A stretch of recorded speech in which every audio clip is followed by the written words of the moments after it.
Boa tarde a todos, começando mais um quadro Cidadania. Hoje meu convidado é o Thiago Mitrô, que é deputado federal do Partido Novo por Minas Gerais. Nós vamos falar aí sobre a Câmara dos Deputados e as reformas. Thiago, primeiro, obrigado, né? Eu sei que você veio participar de uma conferência aqui em Porto Velho, por nos conceder essa entrevista. Seja bem-vindo ao Cidadania.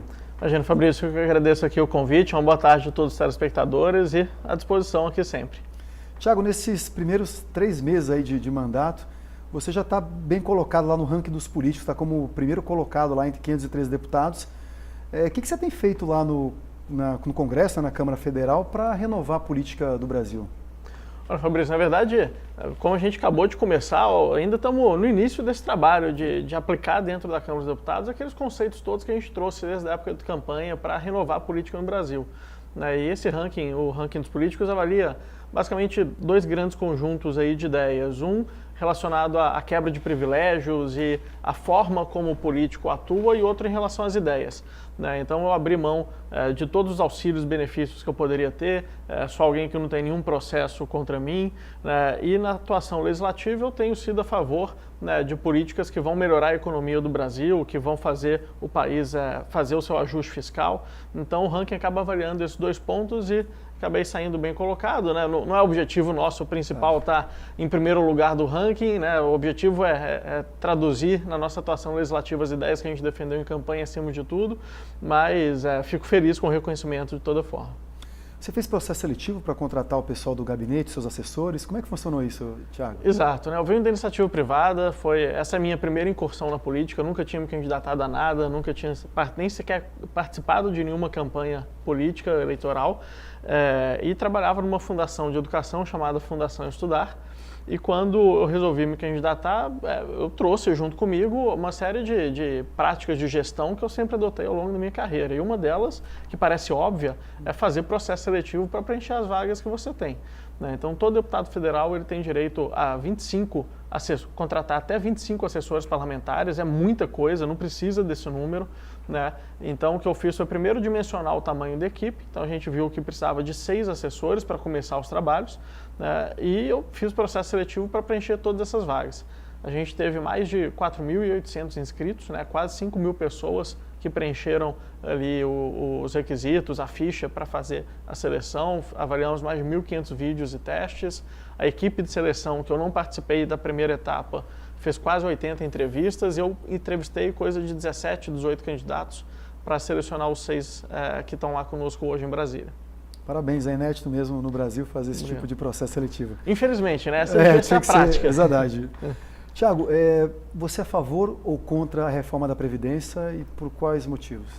Olha, Fabrício, sou extremamente favorável à reforma da Previdência, Isso é algo que a gente, desde a época de campanha, historicamente o Partido Novo, ele é favorável ao ajuste fiscal e à responsabilidade fiscal acima de tudo. Qualquer dona de casa, um pai, uma mãe de família, quando está gastando mais do que arrecada, mais do que tem de salário, tem que cortar os gastos. Não tem outra alternativa. Você pode pegar um empréstimo, que é o que o Brasil tem feito ao longo desses últimos anos todos, e aí tem um monte de dívida de juros para pagar, mas a única alternativa que a gente tem para que no médio e longo prazo o Brasil consiga ter recurso suficiente para poder investir naquilo que precisa, que é a qualidade da nossa educação, segurança pública e saúde, é gastando menos do que arrecada. E hoje, infelizmente, a gente gasta muito mais do que arrecada, e a maior parte dos gastos primários do Brasil é com previdência, é com aposentadorias. Hoje, mais da metade dos gastos primários do orçamento da União vai diretamente para pagar aposentadorias. Então é insustentável a gente continuar nesse ritmo. São quase 300 bilhões de reais de déficit que a gente vai ter só em 2019 com a Previdência. Então ou a gente reforma a Previdência ou o país, infelizmente, não vai ter mais dinheiro daqui a pouco nem para pagar as próprias aposentadorias. Então a gente precisa de uma Previdência que torne mais justo o nosso sistema previdenciário, que hoje beneficia os mais ricos. Você vê super salários para políticos, para juízes, para um monte de gente que tem 40, 50, 60 mil reais de renda, enquanto a população mais pobre sofre por não ter os serviços de qualidade, e tem que se aposentar mais tarde do que quem tem mais recursos. Então, ou a gente altera essas regras da Previdência, ou infelizmente o Brasil vai continuar sendo esse país pobre e injusto. Precisamos fazer isso agora, senão essa conta vai ficar para nossos filhos, né, e netos. Exato, a gente já deveria, na verdade, ter feito isso há 20 anos atrás. Né? Em 1997, o Fernando Henrique tentou fazer uma reforma para implementar, ele fez uma reforma que alterou várias coisas, né? E uma delas que ele tentou e perdeu por um voto foi a implementação da idade mínima. Né? E foi um voto que um deputado de São Paulo, que é o Candir, que dá nome àquela lei Candir, ele errou o botão e acabou se abstendo ao invés de votar a favor, e por isso que até hoje a gente não implementou. E é sempre bom dizer, depois o Lula fez uma reforma da Previdência, a Dilma fez uma mini reforma da Previdência e o Temer tentou fazer uma reforma da Previdência. Então não é coisa do Bolsonaro, do Paulo Guedes, de quem está hoje no poder, é algo que desde a década de 90, todos os presidentes que ocuparam essa cadeira, seja de PT, PSDB, PMDB, fizeram ou tentaram fazer uma reforma da Previdência. Então essa é uma reforma do Brasil, não é do atual governo, e por isso que a gente precisa aprová-la. Tiago, além da reforma da Previdência, quais são as outras reformas importantes para o país? Olha, Fabrício, a gente está num momento em que tem muita coisa para ser feita, né? Então trabalho não vai faltar para a gente, né? Eu gosto sempre de falar de uma reforma que prejudica também o dia a dia de praticamente todos os brasileiros, que é a reforma tributária. Né? Hoje a gente tem um país que tem um sistema tributário dos mais complexos do mundo. Né? O Banco Mundial todos os anos solta um estudo chamado Doing Business, Fazendo Negócios, que avalia 190 países do mundo. E o Brasil, em 190 países, tem o 5º sistema tributário mais complexo do planeta. Né? Então, assim, é inconcebível a gente ter um sistema tributário como esse. E esse sistema tributário, para navegar nele, as grandes empresas contratam 40, 50 pessoas que vão fazer parte do departamento tributário, só que o pequeno empreendedor, o dono da padaria, do salão de beleza, simplesmente não consegue lidar com isso. Então, a gente precisa tornar esse sistema mais simples, né, para poder destravar o crescimento dos empreendedores aqui no Brasil. Mas tem outras reformas também, reforma administrativa, o tamanho do Estado hoje é muito grande, né, proporcionalmente ao que a gente arrecada, ao nível de desenvolvimento do Brasil. Né, a gente tem também necessidade de uma reforma política, né, para que ao longo do tempo a gente consiga fazer um sistema político que dependa menos das castas que historicamente dominam o Brasil, que permita mais renovação, como essa que aconteceu em 2018. Então, assim, trabalho aqui não falta, mas a primeira reforma essencial para a gente poder falar de qualquer outra coisa hoje no país é a reforma da Previdência. Eu sei que você defende um novo pacto federativo, né? Menos poder em Brasília, mais dinheiro para os estados e principalmente para os municípios, né? Exato. O que você pretende fazer para tentar descentralizar, então, esse poder lá de Brasília? Olha, a gente na Constituição de 88 tomou uma decisão, né, talvez pelo momento histórico que vivia, de concentrar muita coisa na União. Né? Então hoje a maior parte dos impostos que a gente paga vão para Brasília, para o governo federal, e depois isso é redistribuído para os estados e municípios. Né? Tem muito município no Brasil que praticamente a única fonte de renda que tem é repasse da União. Isso acaba fazendo com que os municípios se tornem independentes de Brasília e tenham menos autonomia para definir como que vão gastar o seu próprio dinheiro. E isso faz com que todos os anos você tenha até uma famosa marcha dos prefeitos que vão para Brasília com o pires na mão, passar no gabinete de todos os deputados, pedir dinheiro e dos ministérios também pedir dinheiro no seu município. E acaba criando relações aí entre deputados e prefeitos e o próprio governo federal que dá origem a essa troca de favores no meio político. Né? Então o que a gente precisa fazer, e aí a reforma tributária ela pode ajudar muito nisso, né, é redistribuir a forma como o recurso que os pagadores de impostos pagam nos seus impostos para que sobre mais dinheiro no município, nos estados, e a União fique com uma parcela menor do que ela tem hoje, porque a função da União é coordenar as grandes questões nacionais. Né? A União não tem que conseguir dinheiro para reformar uma escola aqui em Porto Velho, isso daí é responsabilidade do município ou olha lá do Estado. Então a gente precisa, desde essa redistribuição tributária, né, até parar de ter essa crença que Brasília vai resolver todos os nossos problemas. Então acontece algo no interior do Maranhão, no sul de Minas Gerais, aí se cria uma lei em Brasília para resolver aquela questão. Né? A gente tem que entender que nós temos 3 esferas administrativas no Brasil, os municípios, os estados e a União, e a gente tem que tratar os problemas de cada uma delas na esfera adequada. Perfeito. A União fica quase 70% dos impostos, né? E exatamente. Os municípios e estados com 30%, não dá para fazer nada. Exato. Tiago, vamos falar um pouco de Minas Gerais. Romeu Zema, governador de Minas, do Novo também, pegou aquele abacaxi, né? 30 bi de dívida lá. Depois veio aquela tragédia de Brumadinho. Exato. Mas ele vem mostrando austeridade, cortou lá carro comissionado, diminuiu o número de secretarias, vendeu o avião a jato lá do governo. Vem fazendo um trabalho muito legal nesse primeiro trimestre. Qual que é a função de vocês lá da bancada de mineira, né, para ajudar o Romeu Zema, a ajudar Minas Gerais, né, tentar resolver esse problema fiscal de Minas Gerais? Olha, o Romeu é alguém que eu conheci ao longo da campanha no ano passado, né? A gente começou a campanha com, obviamente, muita vontade e uma esperança de que pudesse dar certo, mas, sendo bem sincero, a gente não imaginava que fosse ter esse volume de votos. Ele foi, proporcionalmente, no segundo turno, o governador com o maior percentual de votos em todo o Brasil, com mais de 70% dos votos no segundo turno, né? Então foi uma onda ali de renovação que a gente conseguiu levar em Minas Gerais para eleger o Romeu Zema. E como você falou, a gente pegou um estado completamente quebrado.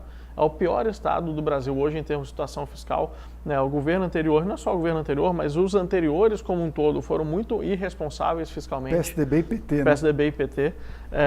Então a gente tem uma série de dívidas acumuladas, né? Tá devendo um monte de fornecedor no estado, já tem inúmeras empresas que não fornecem mais para o estado porque o estado não paga, policial militar, professoras, tá? Todos os funcionários públicos estão recebendo salários ou parcelados ou atrasados. O 13º do ano passado não foi pago, por exemplo, né? E ainda,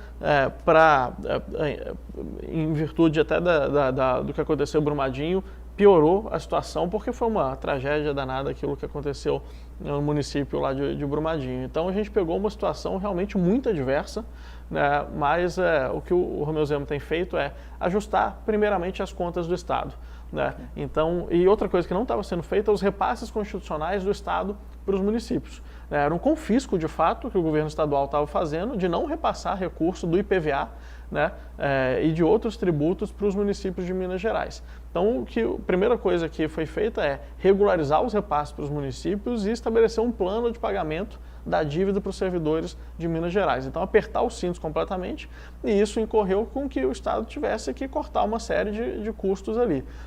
E a gente sabe, tem muita coisa engessada no orçamento público hoje, funcionalismo você não pode deixar de pagar, uma série ali de repasses que são constitucionais para determinadas áreas você não pode deixar de pagar. Então, infelizmente, o que está sendo cortado é investimento, né? Porque a única rubrica ali que você consegue, que o governador tem mais flexibilidade, mas para poder pagar os servidores e os municípios em Minas. Então, assim, é uma situação bastante adversa, mas que a gente sabe que tem pessoas competentes, né, no lugar certo para começar a reverter essa situação em Minas Gerais. Bem, espero que, na verdade, ele vem dando grande exemplo, porque só de você não morar em palácio, cortar um monte de privilégios, já mostra que ele tem disposição para fazer isso, e vocês também lá na Câmara Federal. Tiago, para a gente finalizar, 2020, então, o ano que vem, nós teremos eleições para prefeitos e vereadores em todo o Brasil. Você acredita que essa renovação ela vai continuar o ano que vem? O que você espera das eleições do ano que vem? Olha, acredito sim, Fabrício. Inclusive, estamos trabalhando bastante para isso, né? Boa parte do que eu tenho feito desde que eu assumi o mandato em 1º de fevereiro é me manter próximo da população. Eu já visitei mais de 16 municípios no interior de Minas Gerais para prestar contas do meu mandato, contar o que eu tenho feito lá em Brasília, né? Eu sou contra aquela história do político que só aparece nas cidades e só roda as cidades na época de eleição. Acho que a gente tem que fazer isso ao longo do mandato inteiro, porque no fim foram aquelas pessoas que nos colocaram lá e a gente tem que prestar contas a elas. E nessas rodadas todas, além de dizer o que eu estou fazendo, eu continuo convocando a população para participar do processo de renovação política. O que aconteceu com o Brasil nessas últimas décadas foi que aquelas pessoas que tinham talvez condições de fazer uma política diferente, simplesmente virou as costas para ela. Não, esse negócio de política eu não vou mexer. E quando a gente se afasta da política, as más pessoas se apropriam dela, né? Então, esse foi o processo que eu e inúmeras outras pessoas passamos para tomar a decisão de nos candidatar, só que a gente está longe de conseguir mudar o Brasil de uma hora para outra, é um processo de médio e longo prazo que a gente está percorrendo, e para que esse processo continue de forma consistente, a gente precisa que mais e mais pessoas queiram entrar e participar da política, fazendo a coisa certa e levando novas ideias, seja para a Câmara de Vereadores, ou para as prefeituras, ou lá para o Congresso Nacional. Então, estou bem confiante que a gente vai ter mais uma onda de renovação em 2020, agora nos municípios do Brasil. Então já fica aí o recado para quem quiser se candidatar o ano que vem, pode procurar o partido novo ou outro partido também, que a gente quer pessoas preparadas, gente bem, gente que quer mudar o país. Tiago, muito obrigado pela sua entrevista e um prazer conhecê-lo. Imagina, eu que agradeço aqui o convite, estou à disposição, espero voltar outras vezes aqui em Porto Velho, Rondônia, é a primeira vez que eu venho aqui no estado, e estou à disposição, seja lá em Brasília, onde quer que eu esteja, para a gente fazer uma política diferente aqui no país. E boa tarde a todos. Um abraço a todos e até a próxima quinta-feira com mais um quadro Cidadania.